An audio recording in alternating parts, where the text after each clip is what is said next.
Hello everybody and welcome to Steins Gate Zero, episode 22, the review, the discussion, penultimate. Yeah, penultimate episode. Hype. You'll be happy to know that I didn't need to look it up, I knew it was 22. I'm very impressed. Well done. You're welcome. Yeah, I can tell you didn't have to look it up because I didn't hear or see you clicking over to your tab or anything, so yeah. No, yeah, it's very impressive by me. I think we might as well just end the review now. I think that's all we needed. I mean, you've done a better job so far than you've done the entire last 21 episodes. So. Ooh, yeah. And speaking of previous episodes, last episode I noticed something that was right at the beginning of the time leaping. Inside the microwave, you see it once that when they first do the first ever time leap. I don't know what you're talking about, so... The black hole. They made a black hole? They show a black hole inside the microwave. The whole reason they hacked CERN was so that they could use the LHC to create their black holes. Yeah, they made it themselves. But they made one in the microwave in 2025. Future technology. Yeah, with the same microwave. But either way, I thought that was pretty weird. They do correct that in this episode when you do see spoilers for the end of the episode when they fire up the thing. Phone waver on NTBA. Yep. You only see sparks. You do not see a black hole because you shouldn't. I don't know why they showed that. I think in the future they changed how they did it.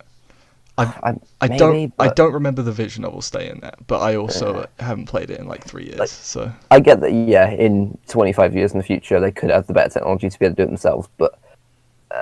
They made a black hole. You can't do that in a microwave. To be fair, they also made a time machine themselves. Like so.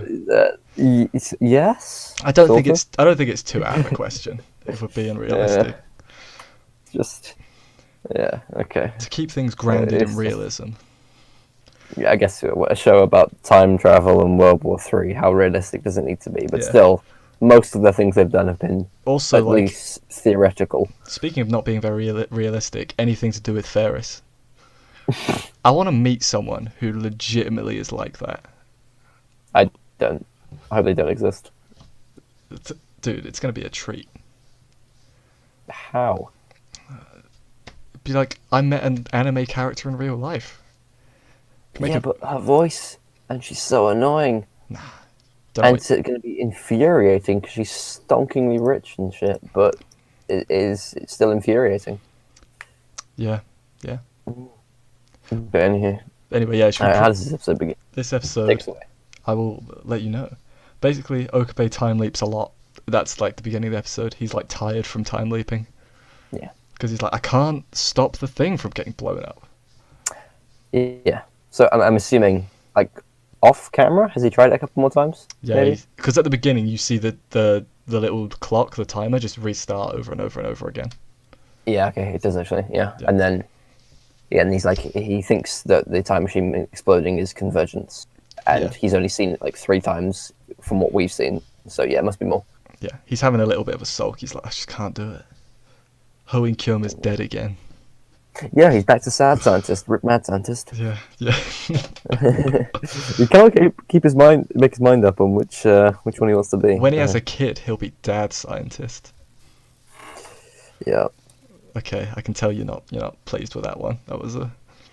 Yeah, it's a rehash of a joke that I've heard many times. So I'm afraid. Oh, I'm sorry. When he's happy, right? He's a glad scientist. I will stab you. Okay. Okay. But Okabe goes up to the roof and he has like, well, I know I said I was gonna do everything I could, but he's like having second thoughts because he's a pussy and he's giving up already. Yeah. And essentially, generally, he as far as what screen time we've seen, he's been back for about 5 minutes, and he's already given up. I mean, I'm sure he's actually lived it for maybe a month. Yeah. Knowing Okabe, he's probably lived Mayuri repeat dying for a month before deciding to give up again. But he did also time leap 3,000 years back from the future. So like at that point, I don't think not quite 3,000, but yes. Yeah, you know what I mean. 25. So yeah, Okabe's having an assault, and then Amadeus and Maho show up, and give him some words of encouragement, essentially. Yeah. It was there was a lot of that. There was a lot of words of encouragement this episode. Yeah, effectively. Because it was like, yeah. we know what we need to do. Well, there's a discussion later of what the plan is, but yeah, a lot of the episode is motivating Ocarina to actually get off his ass and do the job. Yeah. This kind of felt like a stalling for time episode at points. Yeah, which is interesting because they don't have much time left to finish the story, but you're right, this was slow. Yeah. Also, they've completely cut out one of the endings. I can confirm if next week. Did they cut out your favourite ending? No. Okay. They can still get to the my favorite ending from. They've worked the other ending into the story somehow. Like the bit from that ending that triggers the true ending, they've worked into a different part. I know that's vague, but I don't know how to explain it any better. Yeah, no, it's fine. I'll play the game soon and figure it out. Yeah. So, Okabe then goes all Hoing Kyoma again. He's like, I'm back! Whoosh. Well, yeah, he does. He does return. He doesn't call her Lollygirl to start with, but he at least embraces. He does more. call them assistant number 1 and 2, though. Yeah, that was fantastic. I was like, yes. I just hope they know the order. Well, Kurisu's number 1. Yes, but that's... 2. Yeah, but technically that's not Kurisu, but yeah, still. Well, then she should technically be number 3 if we're going to be... Yeah, I agree. If we're going to nitpick. No, I agree. But yeah, then they head back downstairs, and Okabe... Apparently they have... Did they always have a whiteboard? Yeah, that's what Kurisu was writing on in Season 1 when she was theorizing the time leap. Yep, you're right. I'm an idiot. Get wrecked. Okay. Sorry. And he's like, right, here's the 3 groups that are, mucking around with the, stopping us from saving them, essentially. Yeah. You got the 2 American ones. I find something very interesting. So they said they figured out that they've stopped the professor and Derpa because the soldiers they killed and Okabe personally stopped the thing. Yeah. And so the only rogue element was still the Russians. And the only thing that has been going wrong is the helicopter, right? Yep. Do you remember 2 episodes ago when I was like, this is really weird? Because I know Lechkin's ordering it around, but that helicopter's a Russian model, not American. You did, I remember that. I called this 2 episodes ago with my knowledge of helicopters accidentally. I didn't realise that was actually a plot point. That's cool. I didn't realise it was even a plot point as well. I know, yeah, as soon as he said the only rogue element was the Russians, I'm like, wait a minute. I sort of called that 2 episodes ago. Like, no joke. I didn't realise that there was 2 different groups on the American side. It's not really well shown, is it? No. No, but I mean, even in the visual novel, I went through the whole visual novel, not realising. Okay. Yeah, I wonder if they explain. Maybe not. The anime did something better than the visual novel. That or I'm less of an idiot now. One of the 2. Maybe.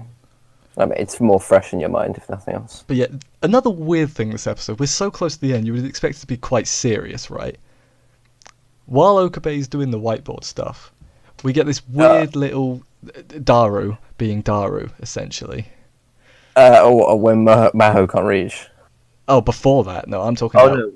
What did Daru do? Sorry, go for it. He was like, you were all depressed, and then Maho and you went onto the roof, and now you're crazy again. Oh, right. And he's like, were you making out with Maho? Yeah. That was a bit weird. I was like... Seems a bit weird for a penultimate episode, I agree. Yeah, it seems weird for it to be now. But yeah, so they decide Russia is... And then, yeah, later on as well, the Maho bit, where she can't reach. Like, I'm like, I get that she's short, right? But you know what else is short? The remaining time left on the series, so... I mean, it was funny when because it's Kyoma rather than Okabe. He didn't offer her a chair. He picked her up and said, "Continue drawing," which was fantastic. And yeah, I knew that she was gonna slap him for it. What I want to know is how did she slap him from that position? I'm assuming it cut, and then there was a bit of a gap, then the slap. So I remember she wriggled out, took off her slipper, and then slammed him on the face. Okay. Yeah. That's the most far-fetched thing this series. Yes, Maho being able to slap him. Yeah. But yeah, they figure out why the Russians want to destroy the time machine. They're like, what benefit? Yeah. What they have. They've already got Dr. Nakabara's thesis. Well, not his thesis, but the one he stole. Yeah. And he has his name on. And that's why. It's in Russia, like, well, no one else can have it. It's mine. Mm. Yeah, they've already got a head start on everybody else, so they just want to eliminate the competition. Yeah. So then I did like that. I guess Okabe's so used to time leaping, he's like, well, I'll just time leap back a year or whatever and sort it out. And they're like, Okabe, we finished this thing a day ago. Yeah, you idiot, you can't just jump back that far. Yeah. Then they were like, what about D-mail? Yeah, then CERN finds out. Then they're like, no, can't do that. Oh. But then, Although, like Daru's workaround, he was like, here's what we're gonna do. yeah, Daru has a private messaging service that only he has installed, and I don't see how that makes CERN not notice it, but whatever. Because they're not, I don't know. Because he created it? I don't know. Even if he's the only member, it's just how was CERN detecting it in the first place? Weren't they just looking for things traveling through time? I don't know, but I didn't know they were scanning the emails. I thought they'd noticed the alterations or something. I don't know. Yeah, I'm not too sure. But hey, apparently there's a workaround. They figure out that in order to stop the Russians, they have to wipe out any trace of Kurisu, right? And her theory. Yes, which includes her thought processes, which Amadeus. Yeah. Yeah, and then we get the feels start coming. We get depressy Okabe. He's like, I can't do it. No. Like it is like, I get it. It was a feelsy thing, but I'm like, she's already dead, kinda, you know. Yeah, she's dead, but then he came to terms with her being dead, and then he was basically told, oh, by the way, there's an AI that's basically her still alive, and then he got attached to that again. But then he kind of detached himself from her, so I don't know. Yeah. Still, obviously he's going to feel bad killing her because I agree. She highly resembles his wife. Ooh. Waifu, yeah, not wife. Waifu. Yeah, waifu. It's sad. But then I just call it the goodbye walk. Like they go on a walk, and it's like, this is feelsy. It's cute, but it's just Amadeus being like, wow, look at all these things I can't do that humans can. So I think it's her way of trying to show Okabe, look what Kurisu could be enjoying, look what I can't. Yeah. I am inferior, go get her. Yeah, and then Okabe actually says hey, it's my fault you're dead. And it's like, ah. Yeah, he doesn't say, I stabbed you in the chest. Yeah, that's what I think they were going for. As soon as he said, I'm the reason you're dead, I thought he was going to elaborate. But no, he just goes, it's my fault. I thought he was genuinely going to say that he stabbed her personally. Yeah. He plunged the knife in, so it's... He genuinely threw the knife into her. Yeah, I feel like that's something you should probably mention. It'd be like, yeah, I stabbed you. God, the fact that that's still weighing on him. He's had years of living with the fact that he stabbed his own wife. That's so awful. Yeah. Ugh. I say years because obviously 1 year of actual living and then all the time leaving. Yep, I gotcha. How old is Okabe in What, mentally? Yeah. Mental age. What did he do? He did a couple months of time leaping in season 1. And season 2. Then he's lived a year extra, and then I'm missing his brain kind of went on pause. Yeah, he's got to be when he was unconscious for 25. He's got to be a couple years older, I would say. He's effectively experienced a couple years more than his body's lived, which is very strange. Yeah, but then after a bit more of Kurisu motivating Okabe, he relents and he's like, "Fine, we'll delete you," essentially. Yeah. And then we get the other sad farewell scene with Maho and the Kurisu, and she turns into a proper robot. Oh, right at the end, she starts pixelating out and stuff. Yeah, it was. Yeah, they send the D-Rhine, and then it did work because reading Steiner kicked in as the credits were coming in. Yeah, he screamed. I was like, whoa, it's a bit abrupt. And then I did during the credits. First of all, thing I liked during the credits, they played the theme song from the visual novel as opposed to the anime, which I thought was good. I did notice it was a different ending. I didn't know what it was. Yeah, it's the one from the anime, which I was like, that's a nice touch. The song is called Amadeus, so double nice touch. That's cool. Yeah. Oh, talking of songs, I noticed some theme songs through this episode that were quite interesting. Really? They played Kurisu's theme. I'm sorry, I'm not going to be able to help you here, man. Right at the beginning of this episode, they played Kurisu's theme, and well, it's possible it was an adaptation of Kurisu's theme. But then, as they were doing like the walk around, the nice ending walk for Kurisu, whatever, it was like an adapted version of Kurisu's theme to show how I guess it's now Amadeus's theme song. It was good. Like I was like, damn, that's some good music. Like, but no, it was incredibly similar to the music you would have heard in the Okabe and Kurisu kiss scene back in season 1. Damn, you are on top of it. You have some knowledge. I've just seen that season way too many times. Yeah, dude, I've only seen it once. I should rewatch it. As soon as I hear the music, I instantly get taken back to exactly which episode it happened in. I'm like, oh yeah, that's yeah. And so, music was on point this episode as well. I will say. Was definitely. I agree. Also, I love how like abrupt like the transition from Okabe to Hoin Kyoma is earlier on. Like it's like it was. It's like switch. It's like, and suddenly I'm wearing a lab coat, and suddenly I'm really rude to everybody. Yeah, it was good. It was. But yeah, also during the credits, you get to see Amadeus like slowly get deleted in the background. Oh, it was horrible. It was well done. It was. Did something happen after the credits? We see the world line. We see what world line they're on now. I get the number 112 point something. I don't think it means anything though. Like really. I wouldn't be shocked because they show it for so long. I wouldn't be shocked if that's a number that we encountered in season 1. Yeah, that we're supposed to know, but we don't. Yeah. But yeah, there were a lot of numbers in season 1. Maybe that's the line where Okabe receives where he first watched the video message. But isn't that? Whatever. I'm not gonna. That's too. I don't know what's going on. But anyway. So yeah, that was pretty cool. Penultimate episode. Kind of. I'm not gonna say disappointed because the feelsy it was good, but it was a little bit of an underwhelming penultimate episode. It was, yeah. I think they could have done more. Yeah, but... not terrible, not the worst case I've ever seen, but yeah, it was. Yeah. Got to see how they wrap it up from here. Yeah, I mean, the way they're gonna wrap it up is they're gonna send the time machine back. Let's be real, right? Okay, yeah. That or they're gonna stop the time machine from getting one of the two. They're gonna save them somehow. I thought they were going to record the video message. I thought they were going to. I thought they were going to end the same way as season 1, and just all this is how the video message was recorded. Oh, the one. Yeah, I see what you mean. I thought this whole season this is how the video message came into existence. I thought this was backstory for it. I might be wrong. I'm probably very wrong because you don't see. Yeah.